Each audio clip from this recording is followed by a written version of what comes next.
नमस्कार साथियों, स्वागत करता हूं आप सबका झारखंड रीडर्स में। साथियों, जैसा कि आप लोग जानते हैं कि हमारे द्वारा झारखंड के ज्योग्राफी का एक सीरीज चलाया जा रहा है, जिसमें 5 क्लासेस हो चुकी हैं। तो आज का हमारा यह छठा क्लास होने वाला है, जिसमें हम लोग झारखंड की नदियों के बारे में जानेंगे। तो साथियों, आज के इस वीडियो को शुरू करने से पहले मैं आप लोगों से निवेदन करता हूं कि जिन लोगों ने भी हमारे इस चैनल को सब्सक्राइब नहीं किया है, वह कृपया करके सब्सक्राइब कर लीजिए और बेल आइकन दबाना ना भूलिए, ताकि कोई भी नया वीडियो अपलोड होने पर सबसे पहले आपके पास नोटिफिकेशन आ जाए। तो चलिए शुरू करते हैं आज का ये क्लास, झारखंड की नदियां। साथियों, झारखंड की नदियों के प्रवाह की दिशा के अनुसार उत्तरवर्ती और पूर्ववर्ती दक्षिणवर्ती नदियों में विभाजित किया जाता है। झारखंड के जो नदियां हैं उनको दिशाओं के अनुसार अर्थात उत्तरवर्ती और पूर्ववर्ती या दक्षिणवर्ती नदियों के में विभाजित किया जाता है। वह नदियां जो पठारी भाग से निकल करके उत्तर की ओर प्रवाहित होती हुई गंगा या उसकी सहायक नदी में मिल जाती है, उसे उत्तरवर्ती नदी कहा जाता है। उदाहरण के लिए हम लोग देख लें तो सोन नदी, उत्तरी कोयल नदी, पुनपुन नदी, फल्गु नदी, चानन नदी आदि झारखंड की प्रमुख उत्तरवर्ती नदियां हैं। उसके बाद हम लोग नेक्स्ट पॉइंट में देखते हैं कि वे नदियां जो पठार के दक्षिण भाग से निकल करके पूर्व या दक्षिण की ओर प्रवाहित होती है, उन्हें पूर्ववर्ती या दक्षिणवर्ती नदी कहा जाता है। उदाहरण के लिए हम लोग देखें तो दामोदर नदी, स्वर्ण रेखा नदी, बराकर नदी, दक्षिणी कोयल नदी, शंख नदी, मयूराक्षी नदी आदि झारखंड के प्रमुख दक्षिणवर्ती नदियां हैं। साथियों, अब बात करता हूं झारखंड की उत्तरवर्ती नदियों के बारे में। तो झारखंड की उत्तरवर्ती नदियों में सबसे पहले हम लोग सोन नदी के बारे में जानेंगे। सोन नदी के उद्गम की बात की जाए साथियों, तो इसका उद्गम है मैकाल पर्वत की अमरकंटक पहाड़ी। यदि इसके मुहाने को देखा जाए तो इसका मुहाना है गंगा नदी। सोन नदी की कुल लंबाई है साथियों 784 किलोमीटर, और यदि इसके अपवाह क्षेत्रफल की बात की जाए तो कुल 9030 वर्ग किलोमीटर में सोन नदी का अपवाह क्षेत्र है। सोन नदी की सहायक नदी है साथियों उत्तरी कोयल नदी। सोन नदी का अपवाह क्षेत्र है पलामू और गढ़वा। यदि सोन नदी की उपनाम की बात की जाए तो साथियों सोन नदी को सोनभद्र और हिरण्यवाह भी कहा जाता है। सोन नदी साथियों अपने उद्गम स्थल से निकल करके उत्तर की ओर बहती है, और साथियों उत्तर पूर्वी क्षेत्र से होकर के यह पूर्व की ओर चली जाती है। सोन नदी के अतिरिक्त झारखंड की सभी नदियां बरसाती है, जो जल के लिए मानसून पर निर्भर है। सोन नदी साथियों वह मानसून पर निर्भर नहीं है, लेकिन झारखंड की और अन्य नदियों को देखा जाए तो वह मानसून पर निर्भर नदियां हैं। यह नदी साथियों झारखंड के लिए 45 किलोमीटर लंबी सीमा भी बनाती है। यह नदी झारखंड के उत्तर पश्चिमी छोर पर सीमा का निर्माण करती है, जो पलामू की उत्तरी सीमा के रूप में कार्य करती है। पलामू की उत्तरी सीमा यही नदी बनाती है, अर्थात सोन नदी बनाती है। इसके सुनहरी रेत में सोने के कण भी पाए जाते हैं।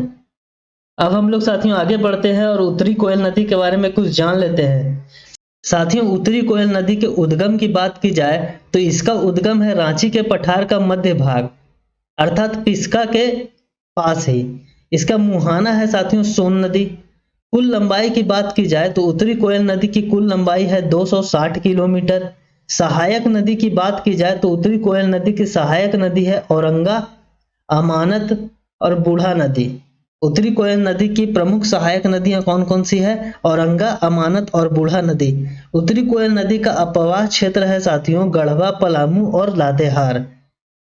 उत्तरी कोयल नदी उत्तर की ओर से प्रवाहित होती है, और साथियों यह नदी गर्मी के मौसम में सूख जाती है, लेकिन वर्षा के दिनों में बाढ़ के साथ उमड़ करके बहने लगती है। चलिए हम लोग आगे बढ़ते हैं अगले नदी की ओर। तो हमारा अगला नदी है साथियों पुनपुन नदी। पुनपुन नदी के उद्गम की बात की जाए तो इसका उद्गम है साथियों पलामू में, और मुहाना इसका गंगा नदी है, अर्थात यह पलामू से निकल करके गंगा नदी में विलीन हो जाती है। कुल लंबाई की बात की जाए साथियों तो पुनपुन नदी की कुल लंबाई है 200 किलोमीटर। सहायक नदियों की बात की जाए तो पुनपुन नदी की सहायक नदी है दारधा और मोरहर। पुनपुन नदी की सहायक नदियां हैं दारधा और मोरहर। इस नदी का अपवाह क्षेत्र है साथियों चतरा, औरंगाबाद, गया और पटना। पुनपुन नदी का अपवाह क्षेत्र है साथियों चतरा, औरंगाबाद, गया और पटना। पुनपुन नदी को साथियों कीकट और बमागधी के नाम से भी जाना जाता है, इसलिए हम लोग कह सकते हैं कि पुनपुन नदी का उपनाम है कीकट और बमागधी। पुनपुन नदी का महत्व साथियों हिंदू धर्म में बहुत अधिक माना गया है। इस नदी को पवित्र नदी के रूप में पूजा भी जाता है। तो चलिए इसी के साथ हम लोग आगे बढ़ते हैं अगले नदी की ओर। हमारा अगला नदी है फल्गु नदी। फल्गु नदी साथियों आप लोग सभी ने सुना होगा, तो इसका भी हिंदू धर्म में बहुत महत्व माना गया है। पितृपक्ष में इस नदी में स्नान और पिंडदान के लिए लोग आते भी हैं। तो चलिए इसके बारे में हम लोग जानते हैं। तो फल्गु नदी सभी लोग जानते हैं कि यह बिहार के गया में बहती है, परंतु इसके उद्गम की बात की जाए तो यह छोटा नागपुर पठार का उत्तरी भाग है। इसका उद्गम कहाँ है साथियों? छोटा नागपुर पठार का उत्तरी भाग। तो इसलिए आपसे कभी भी कोई पूछ दे फल्गु नदी के बारे में तो आप लोग जवाब दे सकते हैं कि फल्गु नदी कहाँ से निकलती है? झारखंड से निकलती है, लेकिन इसका अपवाह क्षेत्र बिहार है। तो फल्गु नदी कहाँ से निकलती है? छोटा नागपुर पठार के उत्तरी भाग से। इसका मुहाने की बात की जाए तो इसका मुहाना है साथियों पुनपुन नदी। सहायक नदी की बात की जाए तो इसकी सहायक नदी है निरंजना, जिसको लीलाजन भी कहा जाता है, और मोहना। फल्गु नदी को अंतः सलीला के नाम से भी जाना जाता है, इसलिए फल्गु नदी का उपनाम अंतः सलीला भी है। पितृपक्ष के समय स्नान और पिंडदान के लिए लोग यहाँ पे आते हैं। हिंदू धर्म में पितृपक्ष के समय फल्गु नदी पर लोग स्नान करते हैं, पिंडदान करते हैं और भी पूजा पाठ वहां पे की जाती है। झारखंड में केवल इसका उद्गम है। फल्गु नदी का सिर्फ उद्गम झारखंड में है, परंतु इसका अपवाह क्षेत्र मुख्यतः बिहार ही है। तो चलिए साथियों अगले नदी की ओर बढ़ते हैं। हमारा अगला नदी है सकरी नदी। सकरी नदी साथियों उद्गम की बात की जाए तो इसका उद्गम उत्तरी छोटा नागपुर का पठार ही है। सकरी नदी का मुहाना है साथियों गंगा नदी का ताल क्षेत्र। सकरी नदी की सहायक नदियां कौन कौन सी है? किऊल और मोरहर। सकरी नदी की सहायक नदियां हैं किऊल और मोरहर। यदि सकरी नदी के उपनाम की बात की जाए, इसको और किन किन नामों से जाना जाता है, तो सकरी नदी को सूमागधी के नाम से भी जाना जाता है। मुख्य बात यह है कि सूमागधी रामायण में वर्णित है। इस नदी की सबसे खास विशेषता क्या है साथियों कि यह नदी मार्ग बदलने के लिए प्रसिद्ध है। यह नदी अपना मार्ग बदलते रहती है हमेशा। चलिए अब हम लोग देखते हैं चानन नदी। चानन नदी साथियों इसके उद्गम की बात की जाए तो यह छोटा नागपुर का पठार ही है इसका उद्गम। चानन नदी का मुहाना है साथियों सकरी नदी, जो इसके पहले हम लोगों ने जाना था। इसके उपनाम की बात की जाए तो चानन नदी को पंचाने या पंचानन भी कहा जाता है। पंचानन नदी इसे कहने का कारण यह है कि यह 5 धाराओं से मिलकर के बना है। चलिए समय ना वेस्ट करते हुए फट से हम लोग आगे बढ़ते हैं बूढ़ा नदी की ओर। तो हम लोग जानते हैं इसके बारे में। तो इसका उद्गम है साथियों महुआ डांड लातेहार। महुआ डांड में इसका उद्गम है और उसका मुहाना कहाँ है साथियों? उत्तरी कोयल नदी। महुआ डांड लातेहार से निकल करके उत्तरी कोयल नदी में जाकर के मिल जाती है। इसका अपवाह क्षेत्र है साथियों लातेहार। यह नदी झारखंड के सबसे ऊंचे बूढ़ा घाघ जलप्रपात का निर्माण करती है। इस नदी की सबसे खास विशेषता क्या है कि यह नदी अर्थात बूढ़ा नदी झारखंड का सबसे ऊंचा बूढ़ा घाघ जलप्रपात का निर्माण करती है। चलिए इसी के साथ हम लोग आगे बढ़ते हैं और आगे हम लोग देखते हैं औरंगा नदी के बारे में। औरंगा नदी साथियों किस्को से निकलती है जो कि लोहरदग्गा में है और उत्तरी कोयल नदी में जाकर के समाहित हो जाती है। अर्थात इसका उद्गम है किस्को जो कि लोहरदग्गा में है और मुहाना कहाँ है साथियों? उत्तरी कोयल नदी। सहायक नदियों की बात की जाए तो इसकी सहायक नदी है घाघरी, गोवा, नाला, धधारी और सुकरी। ये 4-5 जो नदियां दी गई हैं ये सभी सहायक नदी हैं इसकी। इसके अपवाह क्षेत्र की बात की जाए तो लोहरदग्गा, लातेहार और पलामू इसका अपवाह क्षेत्र है। चलिए हम लोग आगे बढ़ते हैं। अमानत नदी साथियों चतरा से निकल करके उत्तरी कोयल नदी में इसका विलय हो जाता है।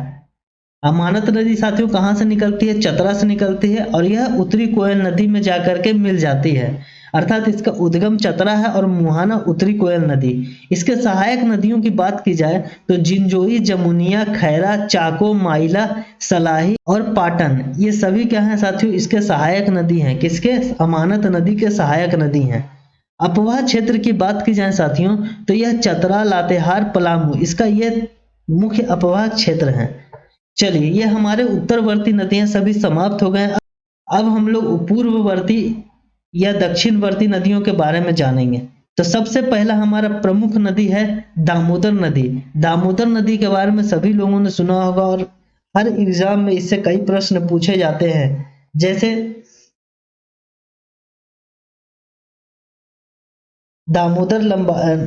जैसे कि दामोदर नदी की झारखंड में कितनी लंबाई है, इसका अपवाह क्षेत्र कितना वर्ग किलोमीटर है, इस तरह के प्रश्न हमारे दामोदर नदी के टॉपिक से आते हैं। तो यह हमारे लिए बहुत महत्वपूर्ण होने वाला, तो इसे आप लोग ध्यान पूर्वक देखेंगे। दामोदर नदी के उद्गम की बात की जाए साथियों तो यह टोरी अर्थात लातेहार से निकलती है, जो कि छोटा नागपुर पठार में आता है। इसके मुहाने की बात की जाए तो यह इसका मुहाना है साथियों हुगली नदी, जो कि पश्चिम बंगाल के कोलकाता के निकट है। दामोदर नदी की कुल लंबाई है साथियों 592 किलोमीटर अर्थात 368 मील। तो यहाँ पर दो राशियों में मैंने लंबाई बताया है, क्योंकि परीक्षाओं में इन दोनों में ऑप्शंस दे सकते हैं, तो इसलिए मैंने दो राशियों में आपको इसकी लंबाई बता दी है। चलिए, इसके बाद हम लोग देखते हैं कि झारखंड में इसकी लंबाई कितनी है, 290 किलोमीटर। दामोदर नदी की साथियों झारखंड में लंबाई है 290 किलोमीटर। और इसके अपवाह क्षेत्र की बात की जाए तो 12,800 वर्ग किलोमीटर में इसका अपवाह क्षेत्र है। इससे आप लोग अनुमान लगा सकते हैं साथियों कितना बड़ा अपवाह क्षेत्र है दामोदर नदी का। चलिए, अब हम लोग देखते हैं इसकी सहायक नदियों के बारे में। तो बराकर, बोकारो, कोनार, जमुनिया, कतरी और भेड़ा, ये सभी दामोदर नदी की प्रमुख सहायक नदियां हैं। अपवाह क्षेत्र की बात की जाए तो झारखंड के हजारीबाग, गिरिडीह, धनबाद, बोकारो, लातेहार, रांची और लोहरदगा, इन सभी क्षेत्रों में इसका क्या है, अपवाह है। तो ये भी आपके एग्जाम के पॉइंट ऑफ व्यू से बहुत महत्वपूर्ण है। तो इसके उपनाम की बात की जाए तो दामोदर नदी को देव नदी, बंगाल का शोक, इन सभी नामों से जाना जाता है। दामोदर नदी को कई कई जगह पर देव नदी, बंगाल का शोक भी कहा जाता है। दामोदर नदी साथियों रांची और हजारीबाग के पठार के बीच दामोदर नदी द्रोणी का निर्माण करती है।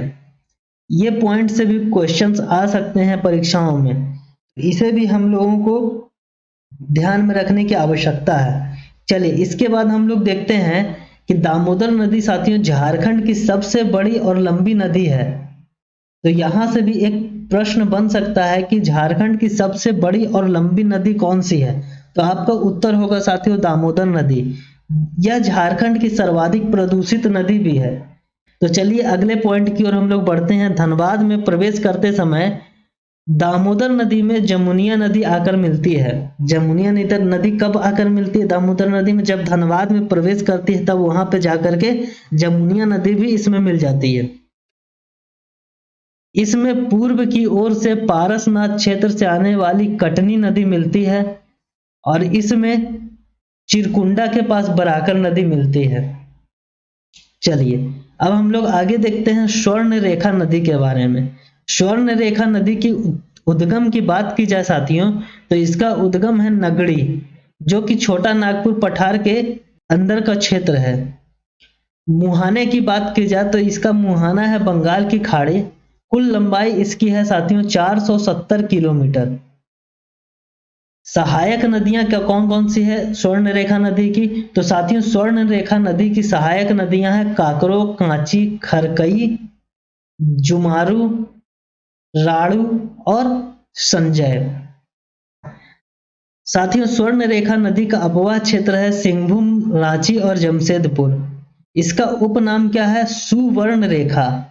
स्वर्ण रेखा नदी को साथियों सुवर्ण रेखा भी कहा जाता है। इस नदी के रेत में साथियों सोने के कण का अंश पाया जाता है। स्वर्ण रेखा नदी में साथियों सोने के जो अंश होते हैं वो पाए जाते हैं। यह नदी साथियों रांची में हुंड्रू जलप्रपात का निर्माण करती है।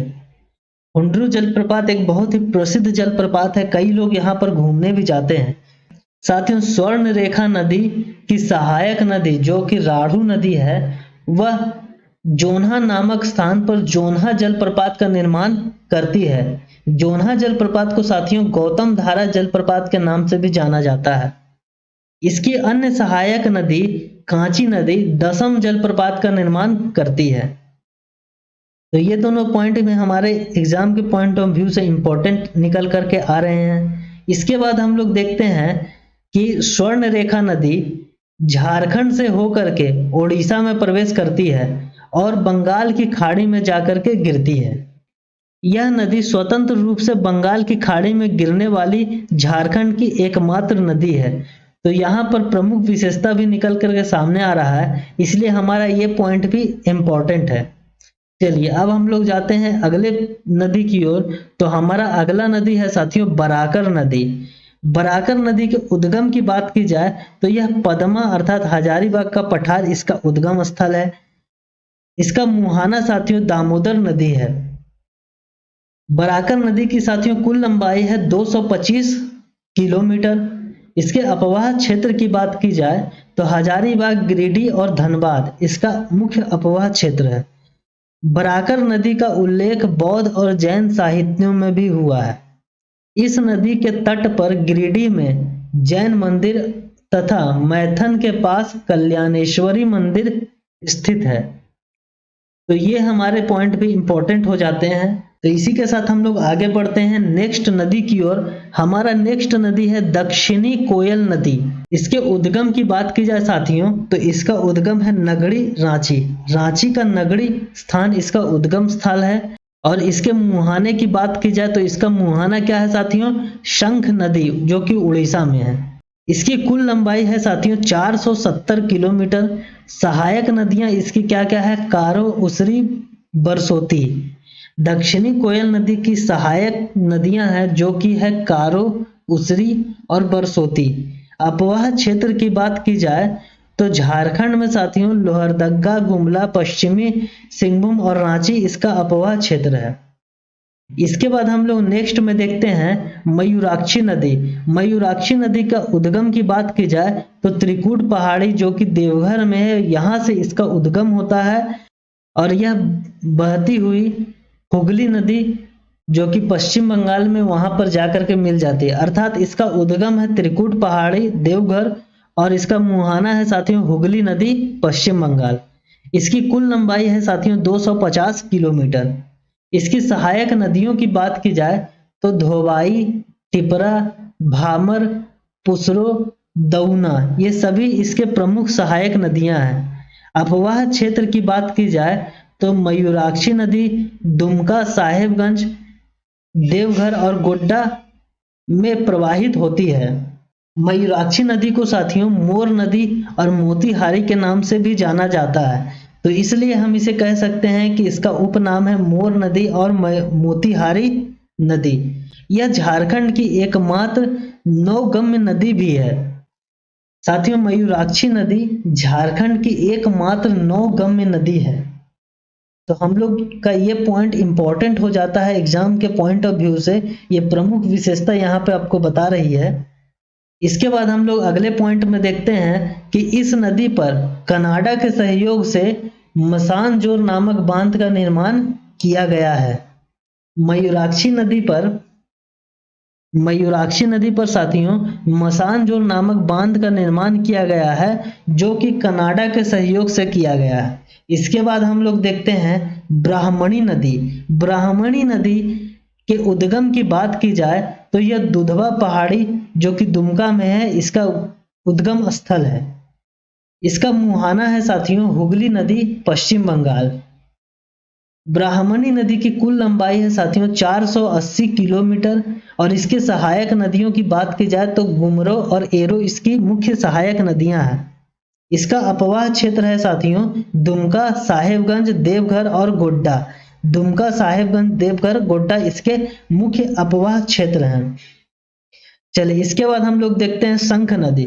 शंख नदी का जो उद्गम स्थल है वो साथियों वह है चैनपुर, जो कि गुमला में है। इसका मुहाना है दक्षिणी कोयल नदी। कुल लंबाई की बात की जाए तो इसकी कुल लंबाई है 240 किलोमीटर। शंख नदी की कुल लंबाई कितनी है साथियों? 240 किलोमीटर। शंख नदी का अपवाह क्षेत्र साथियों गुमला है और यह नदी अपने उद्गम के बाद अत्यंत संकरी और गहरी खाई का निर्माण करती है।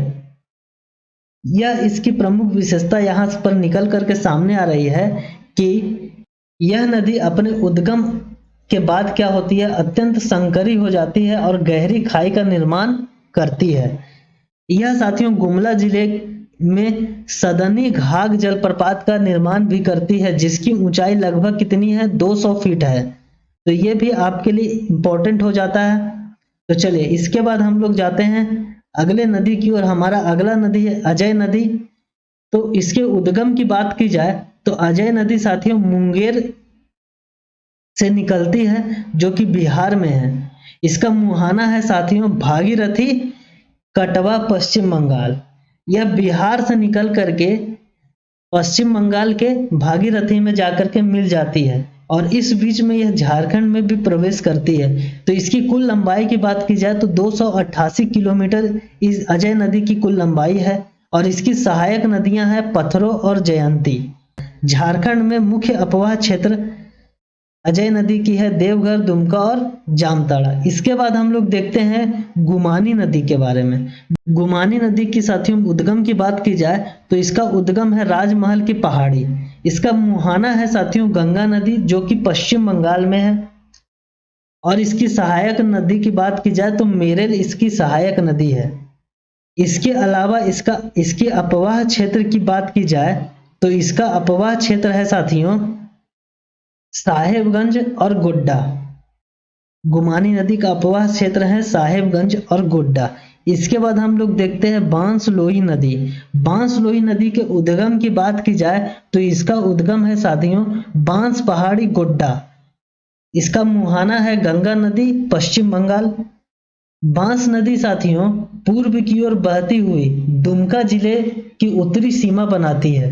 साथियों बांसलोई नदी दुमका जिले की उत्तरी सीमा बनाती है और यह गोड्डा और पाकुड़ को अलग करती है। इसके बाद हम लोग देखते हैं कि बांसलोई नदी मूराराई रेलवे स्टेशन के पास गंगा नदी में मिल जाती है। यह कहाँ है साथियों? पश्चिम बंगाल में है। चलिए इसके बाद हम लोग बात करते हैं तजना नदी की।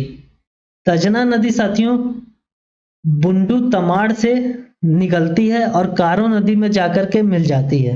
अर्थात इसका उद्गम है बुंडू तमाड़, जो कि रांची में है। और मुहाने की बात की जाए तो कारो नदी। इसका अपवाह क्षेत्र है साथियों मुख्य रूप से रांची और खूंटी में यह नदी बहती है। खूंटी क्षेत्र में इस नदी में असुर सभ्यता के अवशेष मिलते हैं। ये पॉइंट हमारे लिए इंपॉर्टेंट हो जाता है एग्जाम के पॉइंट ऑफ व्यू से कि असुर सभ्यता के अवशेष हमें खूंटी क्षेत्र में तजना नदी में मिलती है। कहाँ मिलती है? तजना नदी में मिलती है। इसके बाद हम लोग आते हैं कांची नदी की ओर। तो हम कांची नदी के उद्गम की बात करें तो कांची नदी का उद्गम तमाड़ है, जो कि रांची का एक क्षेत्र है। इसके बाद यह स्वर्ण रेखा नदी में जाकर के मिल जाती है। इसके बाद हम लोग इसके अपवाह क्षेत्र की बात करें तो यह रांची और खूंटी में बहती है।